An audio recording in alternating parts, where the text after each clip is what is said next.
Aku pengen tahu, kalau cara kalian masuk ke industri game, cara kalian dapat uang di game ini gimana caranya? Kan banyak orang tanya, caranya gimana sih nge-game gitu.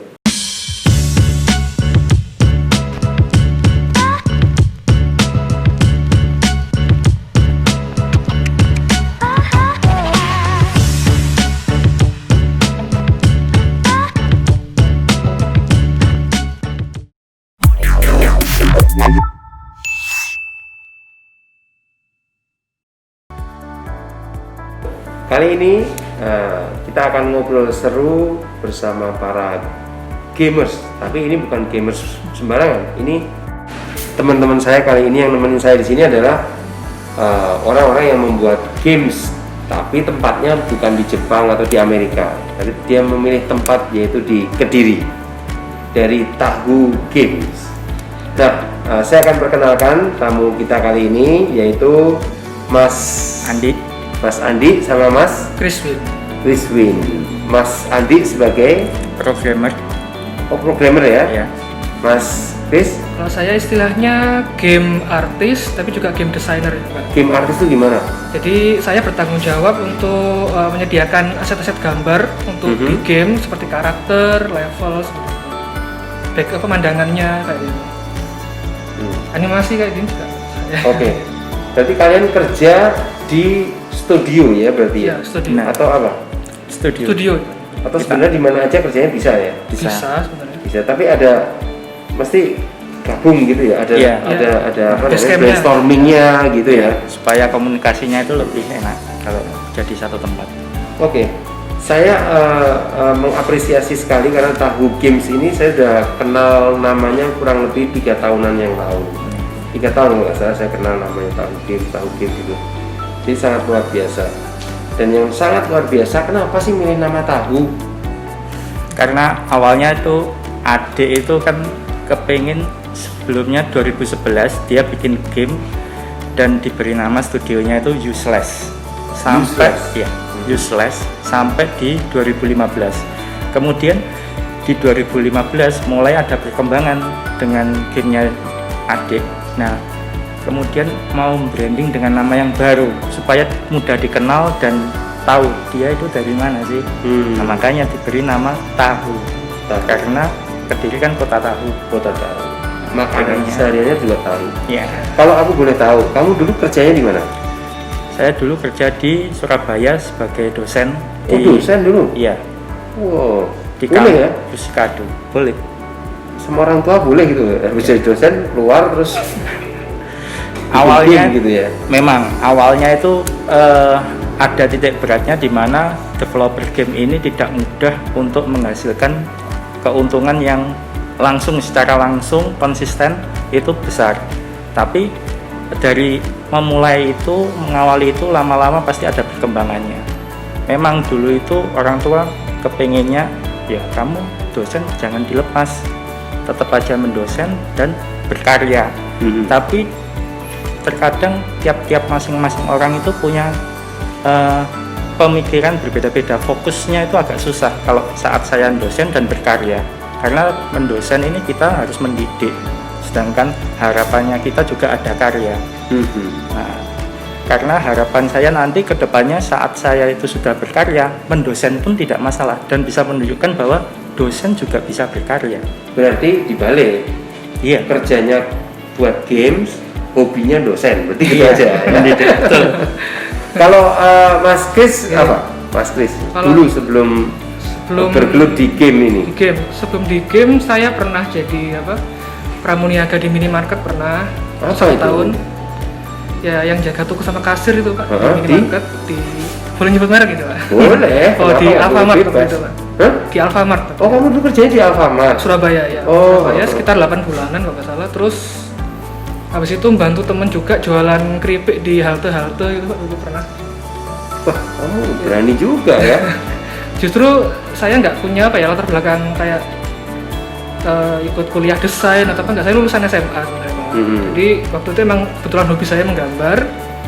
Terus saya ikut komunitas komik waktu itu ada, mereka suka bikin komik dan waktu itu mulai mengenal gambar pakai Photoshop waktu itu.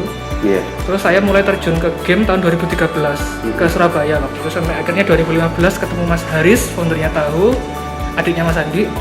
Terus saya mulai join kok, oh di Kediri ternyata ada, ngapain jauh-jauh ke Surabaya, di Kediri aja, enak deket rumah, pikirnya gitu. Tapi tetap dapat duit ya. Oh tetap dapat duit jelas. Tema kita ini cara dapat duit dari game.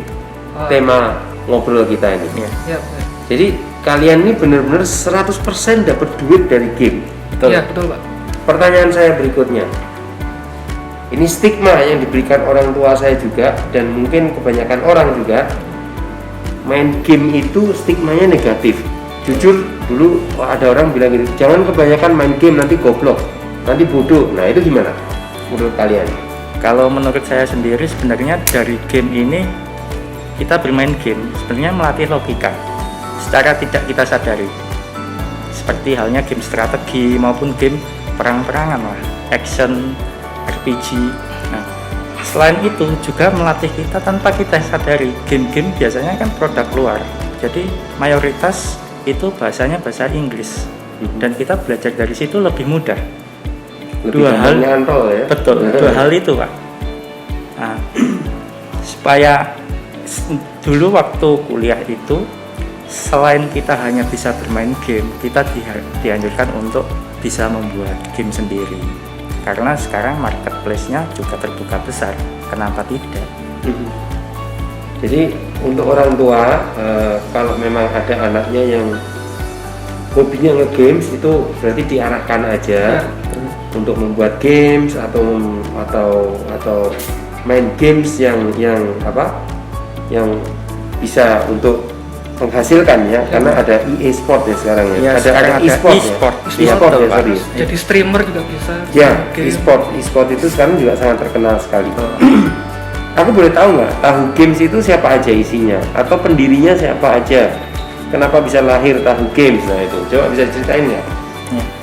Awalnya dulu itu Tahu Games itu dimulai dari adik saya yang namanya Robertus Rahardian Harisman, foundernya berarti ya, di tahun 2011. Kemudian dengan sepupu saya namanya Utong Akbar. Dia basicnya itu seorang seniman. Seniman apa? Dia dulu itu seni lukis tapi autodidak. Oke. Nah, kemudian diajarin oleh adik plugin Photoshop, dimulailah dia menggambar art untuk game.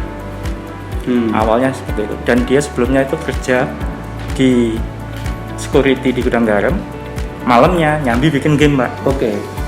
Dan masih bisa gitu. Itu berjalan sampai di tahun 2015. Di 2015 saya bergabung, kemudian Mas Kriswin, kemudian ada yang bikin ngumpus musik Pak, bikin musik dan sound effect yang namanya Mas Budi. Kemudian ada juga Mas Rizal, saudara saya. Itu bikin game juga, dibantu oleh adik. Programmer.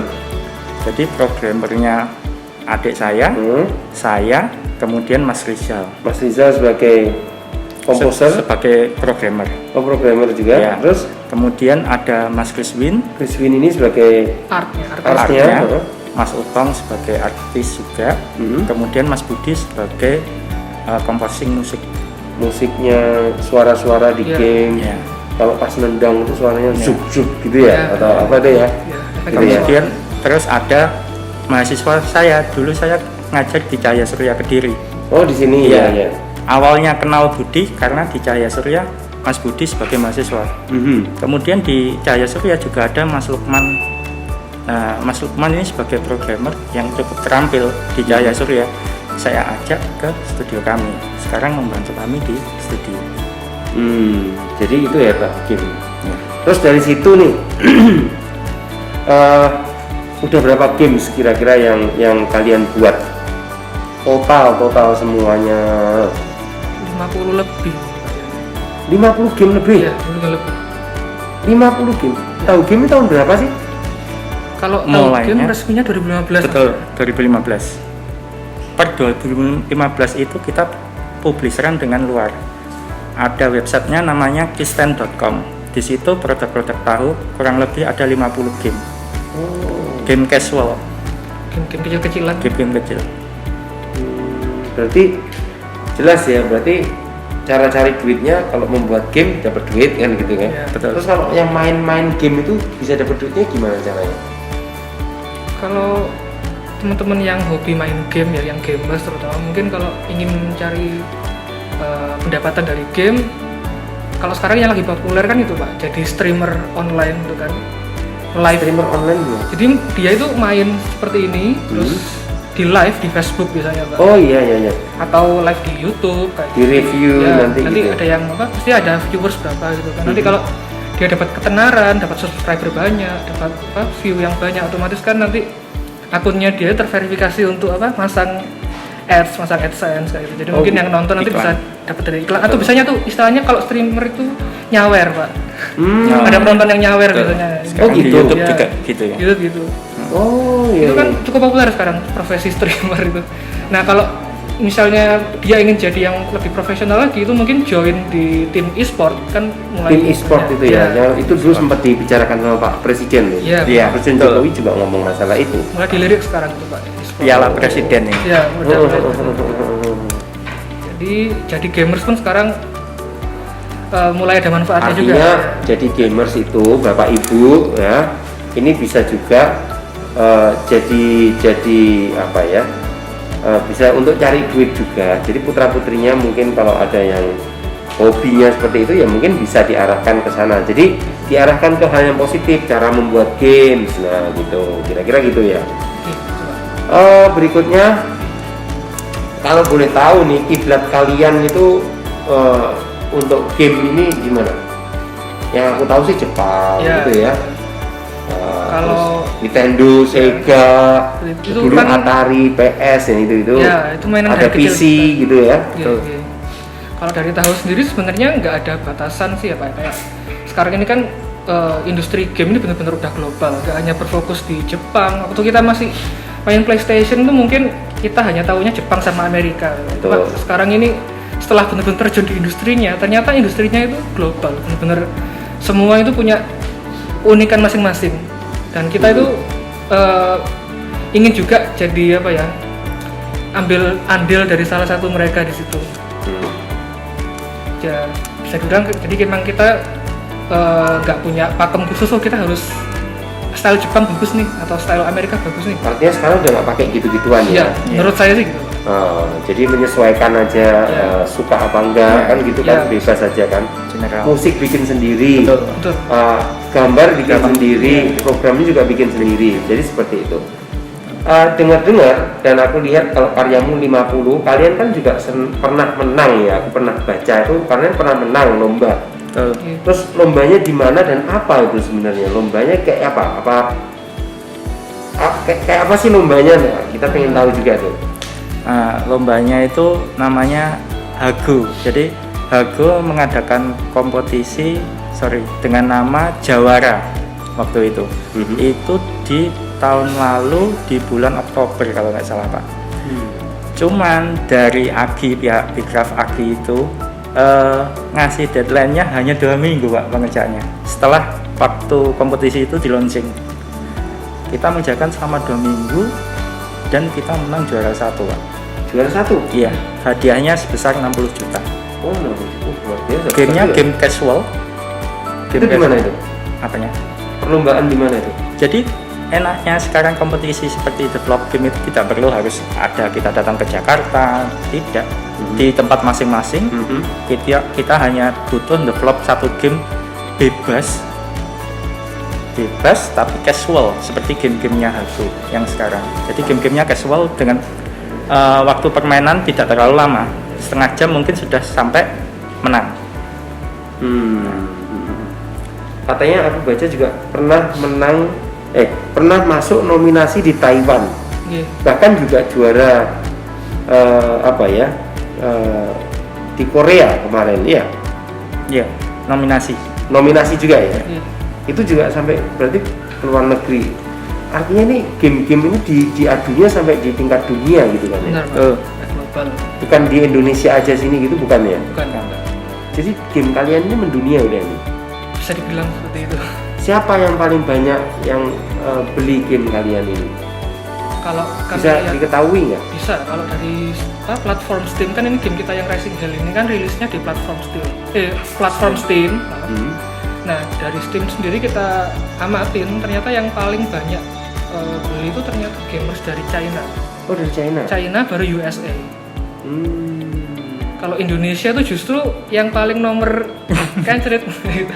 Oke, aku pengen tahu game kalian tuh kayak apa. Coba bisa nggak dilihat di situ? Bisa. Ini apa? Ini yang Rising Hell.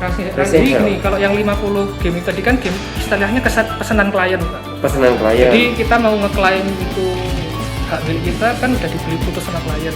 Tuh, tapi itu kan juga hasil karya Ya, juga. hasil karya, Tetap hasil karya. Ya. Tapi yang Rising Hell Hasil ini ini bener-bener milik kita. ini miliknya Tahu Game. Ya, dan Oke. diterbitkan oleh kan studio dari Tangerang namanya Togi Production. Jadi di sini kita ada- Coba kita lihat. Kita lihat kayak apa sih?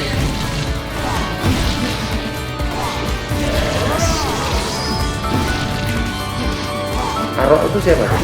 itu karakter utamanya Oh, di game karakter ini. utamanya. Namanya Arok.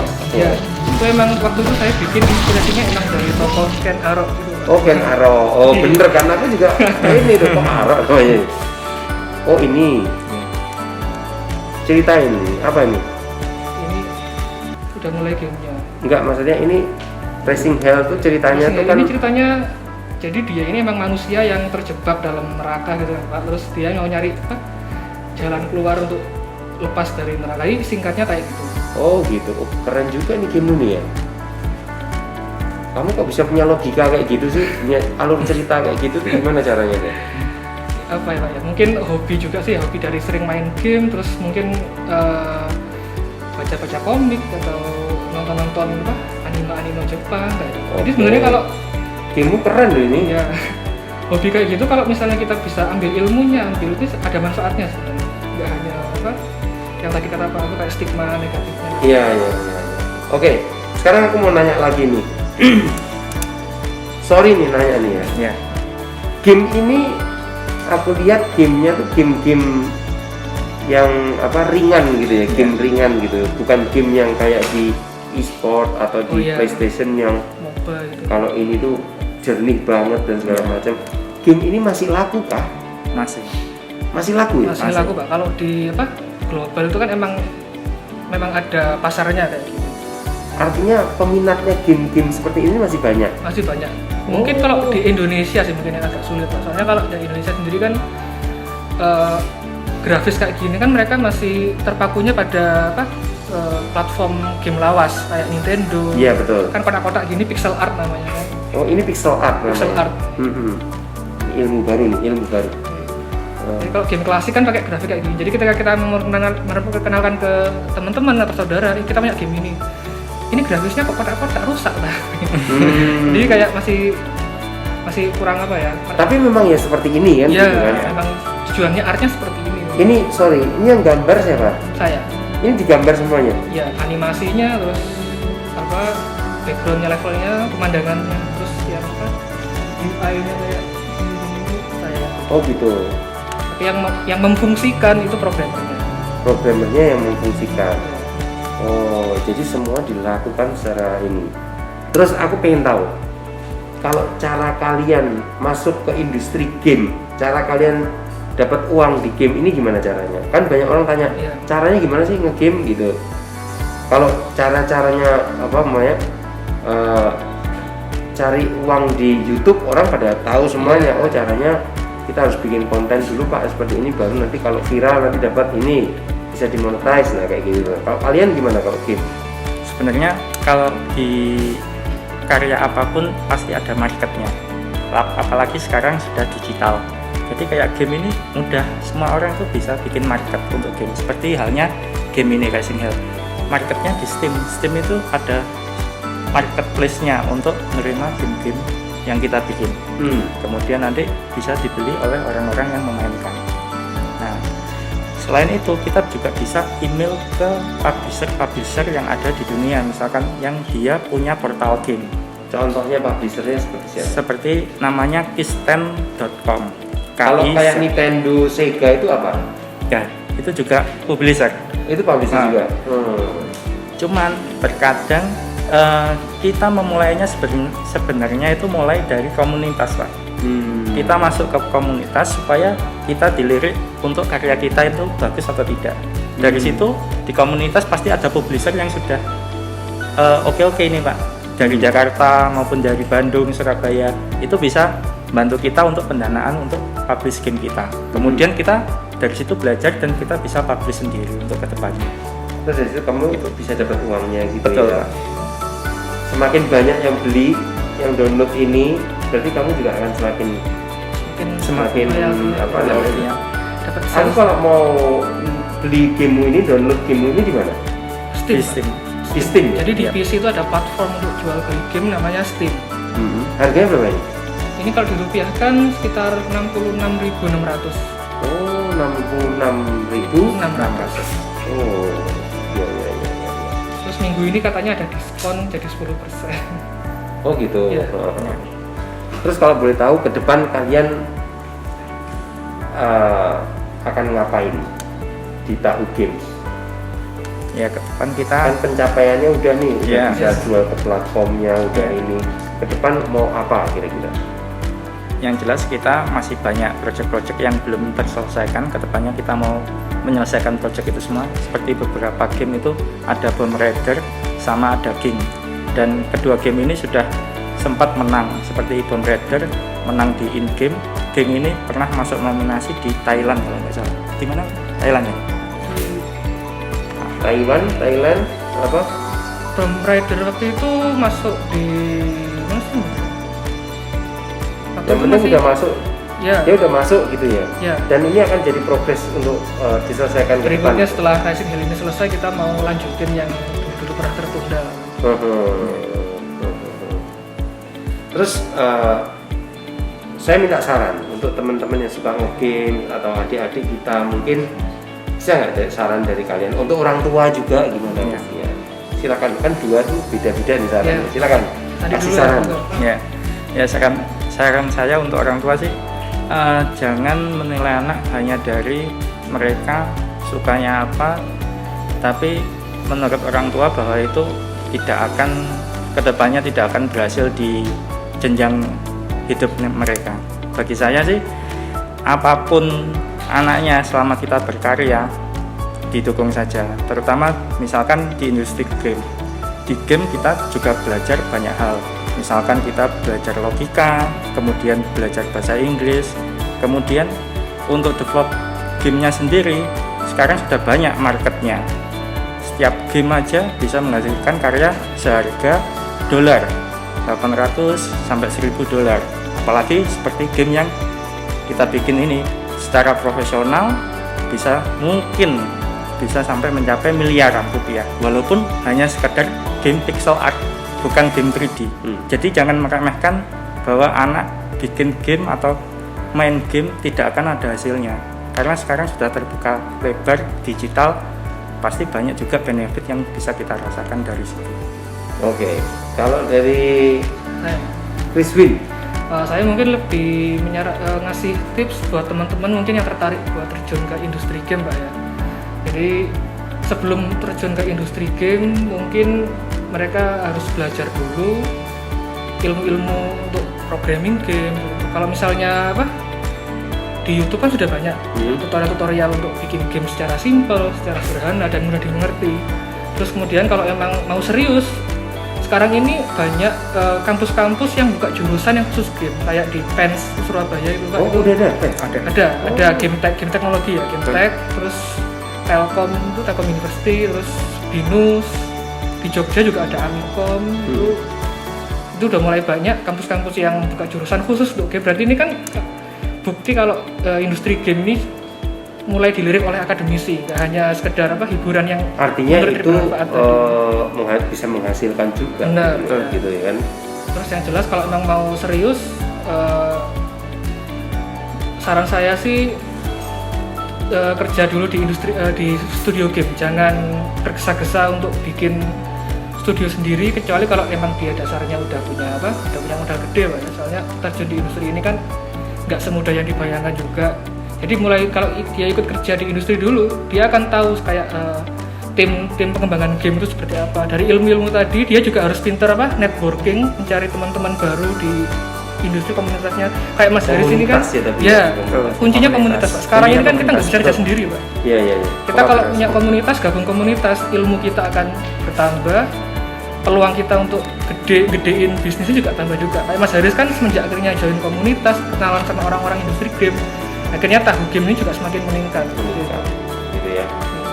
Oke, saya mau ucapkan terima kasih banget karena obrolan kita kali ini sangat keren sekali dan saya belum tahu tentang games ini. Jadi sekarang tercerahkan dan terpecahkan. Oh, game itu ternyata seperti ini, bisa buat cari duit, bisa jualan games dan macam-macam, bisa jadi review tadi revenue atau iya, enggak maksudnya review gamers itu loh. Oh ya, streamers tadi. Streaming game itu luar biasa sekali.